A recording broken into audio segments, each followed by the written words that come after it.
1996 সালের গঙ্গা পানি বন্টন চুক্তির নবায়ন নাকি বাংলাদেশের স্বার্থ ও চাহিদা বিবেচনায় নতুন কোনো চুক্তি? ঘুরপাক খাওয়া প্রশ্নগুলোর মধ্যেই লাইমলাইটে পদ্মা ব্যারেজ প্রকল্প। তাহলে কি বাঁধের বিকল্প বাঁধ, নাকি ভারতের সঙ্গে ন্যায্য পানির হিস্সা আদায়ে নতুন বার্তা দিচ্ছে সরকার? বিষয়গুলো নিয়ে কথা বলতে আজকে আমাদের সঙ্গে স্টুডিওতে উপস্থিত আছেন পানি বিশেষজ্ঞ মালিক ফিদা এ খান। জনাব ফিদা খান, আপনাকে এখন টিভির আয়োজনে স্বাগত জানাচ্ছি। গঙ্গা পানি বন্টন চুক্তি আমরা জানি যে এবছরের 12ই ডিসেম্বর চুক্তির মেয়াদ শেষ হবে। এখন নতুন করে একটা প্রশ্ন ঘুরপাক খাচ্ছে, নতুন চুক্তিরই নবায়ন নাকি নতুন কোনো বাংলাদেশের স্বার্থ সুরক্ষা বিবেচনায় নতুন কোনো চুক্তি হবে? এই বিষয়গুলো নিয়ে যখন চারদিকে আসলে জল্পনা কল্পনা চলছে, এরই মধ্যে আমরা জানি যে কলকাতায় যৌথ নদী কমিশনের 90তম বৈঠক অনুষ্ঠিত হয়েছে। পাশাপাশি আমরা জানি যে ফারাক্কা বাঁধ এলাকা পরিদর্শন করেছে বাংলাদেশ এবং ভারতের যৌথ নদী রক্ষা কমিশন। যদিও মিটিংয়ের কি আউটকাম এসেছে এই বিষয়গুলো এখনও ডিসক্লোজ করা হয়নি। তো আপনি নিজেও তো আসলে নদী রক্ষা কমিশন বা যৌথ নদী কমিশনের সঙ্গে সংযুক্ত ছিলেন। তো আপনার কাছে কি মনে হচ্ছে যে এবারে গঙ্গা চুক্তিতে কোন বিষয়গুলো আলোচ্য সূচিতে আছে বলে আপনি মনে করছেন? একটু যদি বিস্তারিত জানাতেন। ধন্যবাদ আপনাকে। আসলে আমাদের গঙ্গা চুক্তি যেমনটি বলছিলেন যে এবারের 2026 ডিসেম্বরে এটা সমাপ্তি হবে। এর জন্য বর্তমান সরকার এটা নিয়ে ওয়াকিবহাল এবং এর জন্য তারা যে ধরনের কাজের উদ্যোগ, যে একটি কারিগরি কমিটি এবং একটি উচ্চ পর্যায়ের কমিটি তারা গঠন করেছে যতদূর আমি শুনতে পেয়েছি। আর আপনি যেটা বলছিলেন যে এই মুহূর্তে যে মিটিংটা হচ্ছে এটা আসলে যৌথ নদী কমিশনের মিটিং নয়, আমাদের যে জয়েন্ট রিভার কমিশন আছে সেটার মিটিং নয়। এটা হচ্ছে আমাদের যে 96-এ যে ট্রিটিটা হয়েছে, চুক্তিটা হয়েছে, এই চুক্তিটা আপনারা জানেন যে 5 মাস ব্যাপী, জানুয়ারি থেকে মে পর্যন্ত শুষ্ক মৌসুমের আমাদের এই চুক্তিটা হয়েছে। এবং এই 5 মাস ভারতের একটি টিম বাংলাদেশে আসে এবং বাংলাদেশের একটা টিম ভারতে যায় এবং তারপর দুই পক্ষ যখন প্রতি বছরের পুরো পানিটা আমরা কি পরিমাণ পেয়েছি তার একটি রিপোর্ট তৈরি করে। সেটার জন্য এটাকে বলা হয় জয়েন্ট কমিটি। এটা জয়েন্ট রিভার কমিশনের মিটিং নয়, এটা জয়েন্ট কমিটির একটি মিটিং। এবং তার জন্য দেখবেন যে মিটিংটি হয়েছে 90তম। তার মানে আমরা যদি 30 বছর হিসেব করি, প্রতি বছরে যদি 3টি করে হয় তাহলে 90টি মিটিং হয়েছে এখানে। তার মানে এটা কি চুক্তির আগে সবশেষ, মানে চুক্তির মেয়াদ পূর্তির আগে সবশেষ মিটিং বলা যায়? সবশেষ মিটিং, যেটা হচ্ছে আমরা পর্যালোচনা করে দেখি যে আমাদের চুক্তি অনুসারে কতটুকু পানি পেয়েছি, মনিটরিং করা হয় এবং কেন কতটুকু পেয়েছি তার কারণ কি, এগুলো আলোচনা করে একটি যৌথভাবে রিপোর্ট তৈরি করা হয়। এটার সাথে আমাদের যে চুক্তির নবায়ন বা চুক্তির যদি কোনো পরিবর্ধন বা পরিমার্জন করা হয় সেটার সাথে এটা জড়িত। এটার জন্য আলাদা কমিটি আছে? এটার জন্য বর্তমান সরকার ক্ষমতায় আসার পরই আলাদা 2টি কমিটি করেছেন এবং তারা এই কমিটির মাধ্যমে এটাকে কিভাবে এই চুক্তিটাকে নবায়ন করা যায় বা এটাকে পরিমার্জন করা যায় সেই জায়গাগুলোতে তারা দেখবেন। এবং আমি মনে করি যে সরকার এবং জয়েন্ট রিভার কমিশন এই ব্যাপারে সম্পূর্ণভাবে ওয়াকিবহাল এবং তারা যেই ধরনের টেকনিক্যাল পয়েন্টগুলো তাদের আলোচনায় নিয়ে আসা উচিত সেগুলো ব্যাপারেও তারা পুরো মাত্রায় রেডি হয়ে আছেন। বিশেষজ্ঞ কমিটিকে যে সমস্যাগুলোর কথা বলা হচ্ছিল 1996 সালের চুক্তির, সেগুলো কি আসলে ওভারকাম করতে পারবে? কি মনে হচ্ছে আপনার? 96 চুক্তিতে দেখুন, আমরা যে 30 বছর ব্যাপী চুক্তিটা করেছি, এই চুক্তির ফলে আমরা যে পানিটা পাচ্ছি এটা আমাদের বাংলাদেশের একটা টিম 5 মাস ফারাক্কা পয়েন্টে থেকে এই মেজারমেন্টটা করে। কিন্তু যেটা হয়েছে যে চুক্তিটা হয়েছে যে ফারাক্কা পয়েন্টে যে পানি যতটুক অ্যাভেলেবল, যতটুক প্রাপ্য, সেটার উপরই ভাগাভাগিটা হচ্ছে, চুক্তিতে আছে। কিন্তু ভারত যেই কাজটা করেছে অনেক আগে থেকেই, যে তারা ফারাক্কার উজানে আরও অনেক ধরনের অবকাঠামো নির্মাণ করেছে, ব্যারেজ এবং ড্যাম তারা নির্মাণ করেছে। অতএব যে পরিমাণ পানি ফারাক্কা পয়েন্টে আসার কথা এখন সেই পরিমাণ পানি এখন আসছে না। অতএব চুক্তিটা এই জায়গাটায় আমাদেরকে একটু খতিয়ে দেখতে হবে। যখন চুক্তি আমরা নবায়ন করব, আমরা কি ফারাক্কা পয়েন্টে যেই পরিমাণ পানির প্রাপ্যতা সেটার ভিত্তিতে করব, না পুরো আমাদের গঙ্গা বেসিন অববাহিকায় কি পরিমাণ পানি আছে তার বেসিসে আমরা করব, এই জায়গাগুলো আলোচনা হবে। তবে আমি বলবো যে চুক্তিটা হয়েছে 96-এর এবং সেই অনুসারে যে পানি আমরা পাচ্ছি সেটা সদ্ব্যবহার আমরা ঠিকভাবে করতে পারছি না। এর জন্য আপনি যে প্রারম্ভিক বক্তব্যে বলেছেন যে কেন আমরা গঙ্গা ব্যারেজ বা পদ্মা ব্যারেজের কথা বলছি। ব্যারেজের কথা এর জন্যই বলছি, পানির সদ্ব্যবহার করার জন্য, এবং যেই পানি এই চুক্তিটা করাই হয়েছিল যে আমাদের যে গ্যাঞ্জেসের উপর যে ডিপেন্ডেন্ট এরিয়া আছে, যেটাকে আমরা গ্যাঞ্জেস ডিপেন্ডেন্ট এরিয়া বলি, প্রায় 21টি জেলা, এবং আমাদের দক্ষিণ পশ্চিম অঞ্চল সহ উত্তর পশ্চিম অঞ্চলে কিছু জেলা নিয়ে এই পুরো ডিপেন্ডেন্ট এরিয়াটা তৈরি করা হয়েছে। এবং এই জায়গাগুলোতে আমরা পানি প্রবাহ ঠিকভাবে করতে পারছিলাম না এই গঙ্গা চুক্তির আওতায় পানি পাওয়ার জন্য। কেন পারছিলাম না? কারণ আমরা যে পরিমাণ পানি পাই তাই সেটা কোনো ইঞ্জিনিয়ারিং অবকাঠামো ছাড়া সেই পরিমাণ পানিটা আমরা ডাইভার্ট করতে পারছিলাম না 3টি সিস্টেম থেকে। তাহলে কি আমাদের টেকনিক্যাল কোনো ব্যাপারটা নয়, এটা হচ্ছে যে আমাদের ইঞ্জিনিয়ারিং সলিউশনটা দরকার। এর জন্য ব্যারেজ হচ্ছে একটা ইঞ্জিনিয়ারিং সলিউশন, যেটার মাধ্যমে আমরা যেই পানিটা পাচ্ছি হিস্সা অনুসারে, সেই পানিটাকে আমরা 3টি সিস্টেমের মাধ্যমে আমাদের দক্ষিণ পশ্চিম অঞ্চলে আমরা ডাইভার্ট করতে পারতাম। সেই 3টি সিস্টেম কি? একটি আপনারা জানেন মাথাভাঙ্গা সিস্টেম, একটা গড়াই সিস্টেম, আরেকটা হচ্ছে বার্ষি সিস্টেম। এই 3টি সিস্টেম থেকে আমাদের এই পানিটাকে ডাইভার্ট করার জন্যই আমাদের এই ব্যারেজটা নির্মাণের পরিকল্পনাটা নেওয়া হয়েছে। গঙ্গা ব্যারেজ নিয়ে শুরু হয়েছে ডিসকাশন 1963 সাল থেকে। 63 সালে একটি জরিপ করা হয়েছে যে কোন জায়গায় এটা করা যেতে পারে। পরবর্তীকালে 69-এ একটি করা হয়েছে, পরবর্তীকালে 84-তে একটি স্টাডি করা হয়েছে, 89-তে করা হয়েছে, 92-তে করা হয়েছে, এবং পরবর্তীকালে 2002-এ করা হয়েছে। এবং এই সবগুলোকে আলোচনা করে 2010-এ আমরা যেটাকে ফিজিবিলিটি স্টাডি বা সম্ভাব্য সমীক্ষা বলি, সেই সম্ভাব্য সমীক্ষার মাধ্যমে পাংশাতে এই ব্যারেজটি করার জন্য একটি উপযুক্ত স্থান বলে নির্ধারণ করা হয়েছে। এবং এর জন্যই আমাদের এই ব্যারেজটি দরকার, যেন আমরা এই চুক্তি অনুসারে বা ফিউচারে যে চুক্তি আমাদের বাড়বে আমরা ধরে নিয়েছি, সেই অনুসারে যে আমরা পানিটা পাবো সেটা যেন আমরা সঠিকভাবে ব্যবহার করতে পারি আমাদের কৃষিকাজ থেকে শুরু করে অন্যান্য বিভিন্ন আনুষঙ্গিক কাজগুলোতে। আপনি যেটা বলছিলেন যে গঙ্গা ইস্যুতে এর আগেও অনেক আলোচনা হয়েছে। আমরা জানি 96 চুক্তিটাই আসলে প্রথম না, এর আগেও অনেক চুক্তি হয়েছে। 1977 সালের যে চুক্তিটা ছিল সেখানে উল্লেখ ছিল যে গ্যারান্টি ক্লজের মতো একটা বিষয়, গ্যারান্টি ক্লজ, যেটা আমরা জানি যে পানি বন্টন চুক্তির ক্ষেত্রে গ্যারান্টি ক্লজ বিষয়টা খুবই গুরুত্বপূর্ণ। তো 1996 সালের যে চুক্তিটার কথা বলা হচ্ছে, যে চুক্তিটার নবায়ন বা নতুন কোনো চুক্তি বা সংশোধন পরিমার্জন যেটাই বলি না কেন, এখানে কি মানে 1996 চুক্তিতে কি গ্যারান্টি ক্লজের মতো বিষয়গুলো অন্তর্ভুক্ত ছিল, বা বাংলাদেশের স্বার্থ সুরক্ষার জন্য যে বিষয়গুলো রয়েছে সেগুলো কি অন্তর্ভুক্ত ছিল? একটু যদি বিস্তারিত জানান। দেখুন, 77-এ যে চুক্তিতে হয়েছে সেটার কিছু পজিটিভ সাইড আছে, আবার 96-তে যে চুক্তিটা হয়েছে তারও কিছু পজিটিভ সাইড আছে। 77-এ যে চুক্তিটা যদি আমরা একটু পর্যালোচনা করি দেখি, সেখানে বলা হয়েছে যে আমাদের একটি শিডিউল দেওয়া হয়েছে যে আমাদের কি পরিমাণ আমরা পানি পেতে পারি। এবং একটা জায়গায় চুক্তিতে বলা হয়েছে, যেহেতু এটি একটি 5 বছর ব্যাপী একটি চুক্তি ছিল, অ্যাগ্রিমেন্ট বলা হয়ে থাকে, সেখানে বলা হয়েছে যদি কোনো সময় ওই পানির পরিমাণ যদি 80% নিচে নেমে যায়, তাহলে যে শিডিউল আছে শিডিউলের কোনোভাবে যেন আমরা 80% নিচে পানি না পাই। তার মানে এটাকে একটা গ্যারান্টি ক্লজ বলা হয়।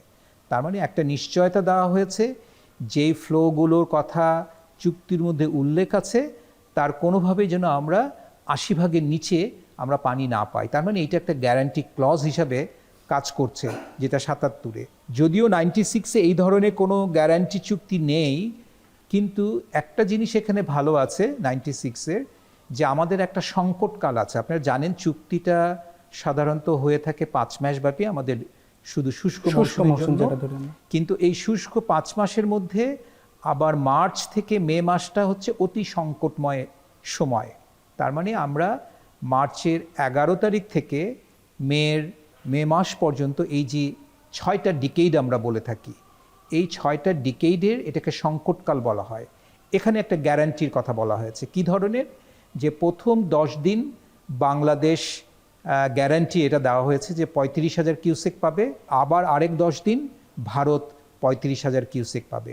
তার মানে এই যে অল্টারনেটিভ 10 দিন করে করে যে চুক্তির বাস্তবায়নটা কি হচ্ছে? সঠিক বাস্তবায়ন তো ওইভাবে হচ্ছে। তার মানে এই যে অল্টারনেটিভভাবে যে 35,000 কিউসেকের যে একটি গ্যারান্টি দেওয়া হয়েছে সংকটকাল সময়টা, এটা পুরো 5 মাস ব্যাপী নয়। আমরা যদি মার্চের 11 তারিখ থেকে ধরি, মার্চ, এপ্রিল, আর এদিকে যদি আমরা মে মাসটা ধরি, এই সময়টা যেহেতু সংকটকাল, এই সংকটকালের জন্য এই গ্যারান্টিটা দেওয়া হয়েছে যে অল্টারনেটিভলি 10 দিন বাংলাদেশ 35,000 কিউসেক করে পানি পাবে, আবার ভারত 35,000 করে কিউসেক পাবে। তার মানে এইটা এভরি 10 ডেজ ইন্টারভেলের একটা গ্যারান্টি ওখানে রাখা হয়েছে। অতএব ঠিক দুটা চুক্তিকেই আলাদা আলাদাভাবে বিশ্লেষণ করতে হবে। কিছু ভালো ভালো জিনিস 77-এর চুক্তিতে আছে, যেটা বলছিলাম যে 80% গ্যারান্টি দেওয়া হয়েছে যে 80% অফ দ্য ফ্লো আমাদেরকে দিতেই হবে ভারত থেকে। তেমনিভাবে 96 চুক্তিতে একটি ভালো দিক হচ্ছে যে অল্টারনেটিভ 10 ডেজ ইন্টারভেল আমরা একটি অতি সংকটকালে, যেটাকে মার্চ থেকে মে পর্যন্ত বলা হয়, সে সময় আমরা পানিটা পাবো। তার মানে এটা হচ্ছে দুইটা চুক্তির দুই ধরনের ভালো দিকগুলো। এখন আমাদের যেটা দরকার, যে 77-এ যে ভালো ক্লজগুলো আছে বা গ্যারান্টি ক্লজগুলো আছে, আবার 96-এ যে ভালো বা যে ক্লজগুলো আছে, এগুলোকে সমন্বয় করে আমাদের এই নতুন চুক্তি নবায়ন করা যেতে পারে। এখন হতে পারে চুক্তির এক্সটেনশনও হতে পারে, এটা আমি জানি না, এটা দুই দেশের মানে আলোচনার মাধ্যমে এটা সমাধান হবে। আবার নতুন সংযোজন হতে পারে, কিছু বিয়োজন হতে পারে, কিছু নতুন ক্লজ আসতে পারে, যেটা আপনি বলছিলেন যে আমাদের গ্যারান্টি ক্লজ যেটা 77-এর এগ্রিমেন্টে ছিল, সেটাকে এটার মধ্যে নিয়ে আসাও যেতে পারে। অতএব এসব পর্যালোচনা করে টেকনিক্যাল কমিটি দেখবে যে কোনটা দুই পক্ষের মধ্যে একটি উইন উইন সিচুয়েশন হয়, কারণ দুই পক্ষের মধ্যে একটি উইন উইন সিচুয়েশনের এখানে প্রয়োজনীয়তা আছে। হয়েই আমার কাছে মনে হয় একটি ভালো চুক্তির দিকে আমরা যেতে পারবো। আমি ব্যক্তিগতভাবে আমি আশাবাদী। আচ্ছা, পদ্মা ব্যারেজ প্রকল্প যেটা এখন লাইমলাইটে, এই পদ্মা ব্যারেজ প্রকল্পটা তো বিএনপির নির্বাচনী ইশতেহার ছিল, তো এটা কি শুধু নির্বাচনী ইশতেহার পূরণ, নাকি প্রতিবেশী দেশকে একটা বার্তা দেয়া যে অভিন্ন নদীগুলোর ন্যায্য পানির হিস্সা? দেখুন, আমি ঠিক ওইভাবে জিনিসটাকে দেখি না, কারণ হচ্ছে এই পদ্মা ব্রিজের প্রয়োজনীয়তা কিন্তু আজকে থেকে নয়। যেটা আমি প্রথমে বলছিলাম যে 1963 সাল থেকেই এই পদ্মা ব্রিজের লোকেশন নিয়ে সমীক্ষা শুরু হয়েছে। তার মানে 63 সাল থেকেই তৎকালীন থেকেই এই ব্যারেজের প্রয়োজনীয়তা আমরা দেখছিলাম, এবং 2010-এ এটার জন্য একটি সমীক্ষা হয়। তো বর্তমান সরকার তার নির্বাচনী ইশতেহারে বলেছে তারা এটা বাস্তবায়ন করবে। তার মানে যেই স্টাডিগুলো বা যেই সমীক্ষাগুলো হয়েছে, যেটার পরিবেশগত ইম্প্যাক্ট হবে এবং আর্থসামাজিক কি ইম্প্যাক্ট হবে, এই সামগ্রিকভাবে সব কিছুকে বিবেচনা করেই এই স্টাডিটা করা হয়েছে। এটা বাস্তবায়ন করতে কি কোনো বাধা আসতে পারে? ভারত থেকে কোনো চ্যালেঞ্জ আসতে পারে কি মনে করছেন? আমার মনে হয় না, কারণ হচ্ছে এটা সম্পূর্ণ বাংলাদেশের নিজস্ব ব্যাপার, এবং এটা বাংলাদেশের আভ্যন্তরীণ এলাকায় এই জিনিসটা হচ্ছে। এবং যখন এই স্টাডিটা হয়, ভারত কিন্তু কিছু আপত্তি দিয়েছিল। সম্ভবত জয়েন্ট রিভার কমিশনের 32, 33, 34 এই সভাগুলোতে ভারত জানতে চেয়েছিল যে তোমরা যে ব্যারেজটা করেছো তার কোনো নেগেটিভ ইম্প্যাক্ট বিশেষ করে ওয়েস্ট বেঙ্গলে বা পশ্চিমবঙ্গে হবে কি না।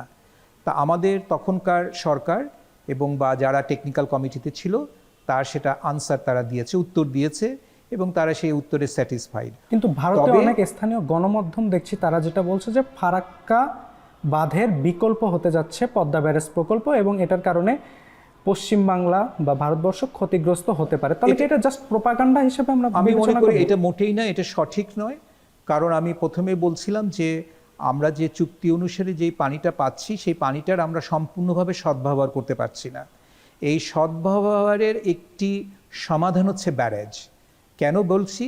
কারণ আমরা চুক্তি করে যে পানিটা পাচ্ছি সেই পানিটাকে আমরা চেয়েছিলাম যে আমাদের দক্ষিণ পশ্চিম অঞ্চলে আমরা পানিটাকে নিয়ে যাব। কেন নিয়ে যাব?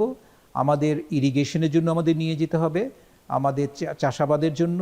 আমাদের জানেন ওখানে সবচেয়ে ইম্পর্টেন্ট একটা সুন্দরবন ম্যানগ্রোভ ফরেস্ট আছে, যেটাকে আমরা ওয়ার্ল্ড হেরিটেজ সাইট বলে থাকি। সেটাকে রক্ষার জন্য আমাদের মিঠা পানির প্রয়োজন আছে, কারণ আমাদের লবণাক্ততা প্রবেশ করছে, এবং এটার উপর আবার জলবায়ু পরিবর্তনজনিত যে আমাদের মানে সি লেভেল রাইজ হচ্ছে, এর জন্য আমাদের প্রতিদিন এই স্যালাইনিটি ইনট্রুশনটা বা লবণাক্ত অনুপ্রবেশ বেড়ে যাচ্ছে, যেটা আমাদের সুন্দরবনের জন্য হুমকি স্বরূপ। অতএব আমরা যদি এরকম একটি ইঞ্জিনিয়ারিং অবকাঠামো নির্মাণ করতে পারি, যেটাকে আমরা ব্যারেজ বা গঙ্গা বা পদ্মা ব্যারেজ বলে থাকি, তাহলে এই পানিটাকে আমরা সুন্দরবনের দিকে ডাইভার্ট করতে পারবো এবং আমাদের সুন্দরবনের যে জীববৈচিত্র্যকে আমরা রক্ষা করতে পারবো। তাহলে নানা দিক বিবেচনায় পদ্মা ব্যারেজের অনেক ইতিবাচকতা আমাদের রয়েছে। ইতিবাচক আছে, আবার এগুলোর কিছু নেগেটিভ সাইডও আছে। নেগেটিভ সাইডগুলো বলা উচিত, কারণ তাহলে যারা এটার সাথে জড়িত থাকবে তারা সুষ্ঠুভাবে এটাকে বাস্তবায়ন করতে হবে এবং এটার ওভারকামও করতে পারে, ওভারকাম করতে পারবো এবং সবচেয়ে বড় জিনিস যেটার যে ফলাফলগুলো আমরা সঠিকভাবে ব্যবহার করতে পারবো। যেমন একটি বড় চ্যালেঞ্জ আমি মনে করি পদ্মা ব্যারেজ বাস্তবায়নে, সেটা হচ্ছে আমাদের যে সেডিমেন্ট ম্যানেজমেন্ট। আপনারা হয়তো অনেকেই জানেন যে আমাদের গঙ্গা থেকে প্রতি বছর প্রায় 400 মিলিয়ন টন সেডিমেন্ট আসে। তো এই সেডিমেন্টগুলোর ম্যানেজমেন্ট একটি বড় ইস্যু হতে পারে।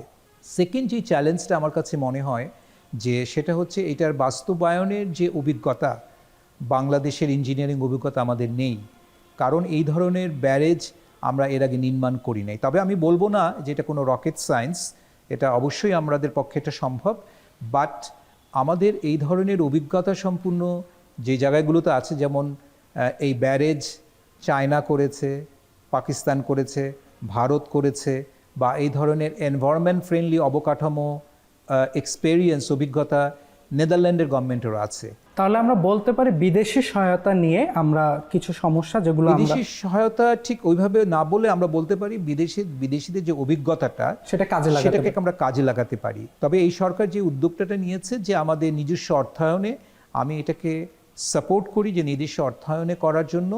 তবে একটা জায়গায় আমি বলেছিলাম যে নিজস্ব অর্থায়নের সাথে সাথে, যেহেতু এটি আমাদের ডেল্টা প্ল্যানের মধ্যে বলা হয়েছে পদ্মা ব্যারেজের কথা, আমরা 100 বছর ব্যাপী যে ডেল্টা প্ল্যান তৈরি করেছি, বদ্বীপ অঞ্চল প্ল্যান, এবং সেখানে এটা একটি এমনভাবে এটাকে বিবেচনা করা হয়েছে যে এটা ক্লাইমেট চেঞ্জের জন্য একটি অ্যাডাপ্টেশন অভিযোজন হিসাবে এটা কাজ করবে। অতএব গ্লোবালি যে আমাদের অভিযোজন তহবিল আছে, সেই অভিযোজন তহবিল থেকেও আমরা পার্শিয়াল ফান্ডিং আমরা ম্যানেজ করতে পারবো, যেটা আমাদের জন্য ইতিবাচক হিসেবে দিবে। এটা আমরা আশা রাখছি সরকার সময়ের মধ্যে পদ্মা ব্যারেজ প্রকল্পটা শেষ করবে। আচ্ছা, পশ্চিমবঙ্গে তো বিজেপি সরকার ক্ষমতায় আসলো, এখন ক্লোজড হয়ে যাওয়া তিস্তা চুক্তি কি নতুন করে আবার আলোচ্যসূচিতে আসবে, কি মনে হচ্ছে? দেখুন, তিস্তা চুক্তির যেটাকে আমরা বলি ড্রাফটিং, সেই ড্রাফটিং কিন্তু এটা করা হয়েছে। তো এর আগে যে চুক্তিটা হয়নি তার একটি মূল, আমার কাছে মনে হয় মূল কারণ ছিল যে আমাদের রাজ্য সরকার যে তৃণমূল ছিল তারা এটাকে কোনোভাবে চায়নি এই চুক্তিটা স্বাক্ষর হওয়ার জন্য। কিছুটা হলো অন্যভাবে আমি এটাকে বিবেচনা করি। এখন যেহেতু বিজেপি কেন্দ্রীয় সরকারেও আছে এবং রাজ্য সরকারেও আছে, অতএব তারা যদি আন্তরিক হয়, ভারত যদি আন্তরিক হয়, তিস্তা চুক্তি এটা স্বাক্ষর হতে পারে। আগে যেহেতু কেন্দ্রীয় সরকার এবং রাজ্য সরকারের মধ্যে দুটি দল ছিল, একটা বিরূপ ছিল তাদের মধ্যে, তা এখন তো সেই জিনিসটা নেই। তার জন্য আমি আশাবাদী, যদি আমাদের হাইয়েস্ট পলিটিক্যাল লেভেলে এটা নিয়ে যদি ডিসকাশন হয়, আমরা হয়তো তিস্তা চুক্তি বাস্তবায়নও হতে পারে। আচ্ছা, শেষ প্রশ্ন যেটা ছিল, এই তিস্তা চুক্তির মাঝে আসলে তিস্তা মহাপরিকল্পনা নামে আর একটা ইস্যু সামনে আসছে। এটা কি তিস্তা চুক্তির বিকল্প হতে যাচ্ছে, তিস্তা মহাপরিকল্পনা চুক্তি, নাকি এটা সম্পর্কে আমাদের ভুল ধারণা? না, এটা মোটেই না। এটা কোনো তিস্তা চুক্তির সাথে এটার কোনো সম্পর্ক নেই, এটা কোনো বিকল্প, এটা ভাবাটা একদমই ঠিক হবে না। কারণ হচ্ছে আমরা যে তিস্তা চুক্তির যে ড্রাফটিং করা হয়েছে সেখানেও ড্রাই সিজনের জন্য করা হয়েছে। অতএব ড্রাই সিজনের জন্য আমরা একটা প্রাপ্য হিস্সা পাই আমাদের অনুসারে। আর তিস্তা মহাপরিকল্পনাটা হচ্ছে যে তিস্তা, আপনারা জানেন যে তিস্তা নদীতে ভাঙন প্রবণ একটি নদী এবং তিস্তাতে দুই পার প্লাবিত হয়, এবং এটাকে তার জন্য তিস্তার ব্যারেজের ডাউনস্ট্রিমে এটাকে কিভাবে নদী শাসন করে নদীকে একটি নির্দিষ্ট মাত্রার মধ্যে নিয়ে আসা, তার জন্য এই মহাপরিকল্পনাটা করা হয়েছে। তিস্তা চুক্তি ও তিস্তা মহাপরিকল্পনা এই দুটি বিষয়কে গুলিয়ে ফেলা কোনোভাবেই এটা ঠিক হবে না। এবং এইটা তিস্তা চুক্তির সাথে তিস্তা মহাপরিকল্পনা এটা কখনোই এটা অল্টারনেটিভ হিসাবে চিন্তা করাও ঠিক হবে না। চায়না যখন এটার একটি প্রি ফিজিবিলিটি স্টাডি করে, যেটার উপর বেসিস করে মহাপরিকল্পনার কথাটা আপনারা শুনছেন, সেখানে কোনো দেশীয় কোনো বিশেষজ্ঞর এখানে কোনো ইনভলভমেন্ট ছিল না। অতএব আমাদের নদী আমরা যেভাবে বুঝি, আমরা যেভাবে তার গতিপথকে শিখেছি, কিভাবে নদী বিহেভ করে, তার জন্য দেশীয় বিশেষজ্ঞকে নিয়েই এই সমীক্ষাটি পরিচালনা করা উচিত, তারপরে তার বাস্তবায়নে যাওয়া উচিত। এবং কোনোভাবেই মহাপরিকল্পনার সাথে তিস্তা চুক্তিকে গুলিয়ে ফেলা একদমই ঠিক হবে না। অসংখ্য ধন্যবাদ আপনাকে আমাদের সঙ্গে আলোচনায় যুক্ত হওয়ার জন্য। আপনাকে ধন্যবাদ।